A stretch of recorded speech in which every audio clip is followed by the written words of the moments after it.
धोनी को असम्मान कले युवराज सिंह। युवराज सिंह प्लेइंग 11 ले नाही धोनी ना। युवराज कहले धोनी ठारू आडम गिलख्रिस्ट भल।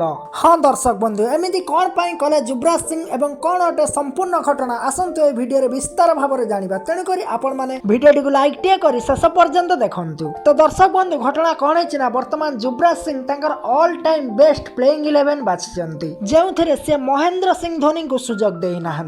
एही प्लेइंग 11 ले भारत पक्षरु 3 जण खेलाड़ी अछंती किंतु सही 3 जनक भितर धोनी ना नाही जोटा समस्त को आश्चर्य कर देइछि। हाँ आज्ञा युवराज सिंह बाछिथिबा प्लेइंग 11 ले ओपनिंग करिवे भारतर द ग्रेट बैट्समैन क्रिकेटर भगवान को जाइथुवा खेलाड़ी मिस्टर सचिन तेंदुलकर एवं तांको सहित रहिबे the one and only hitman mister Rohit Sharma. तो युवराज सिंह को पई एही दुई जण ओपनिंग करिवे एवं तांको पई 3 नंबर रे खेलिबे द किंग विराट कोहली। तो क्रिकेट इतिहास रो 3 number सबुठारु best batsman Yuvraj Singh को पई 3 नंबर रे मध्ये खेलिबे। तो ये हे गला युवराज सिंह रो टॉप 3 जेउथरे 3 जण भारतीय रहि गले। तापर 4 नंबर से रखिचंती ऑस्ट्रेलिया रो मारात्मक खेलाड़ी रिकी पंटिंग एवं रिकी पंटिंग मध्ये तांको दलर अधिनायक। तापर 5 नंबर से रखिचंती दक्षिण आफ्रिकार धुआंधार खेलाड़ी मिस्टर 360 एवी डिविलियर्स एवं 6 नंबर तांको पई खेलिबे ऑस्ट्रेलिया रे आउ जणे बामहाती बैट्समैन एवं धुआंधार फिनिशर आडम गिलख्रिस्ट एवं आडम गिलख्रिस्ट मध्ये युवराज सिंह को पई विकेट कीपिंग करिवे।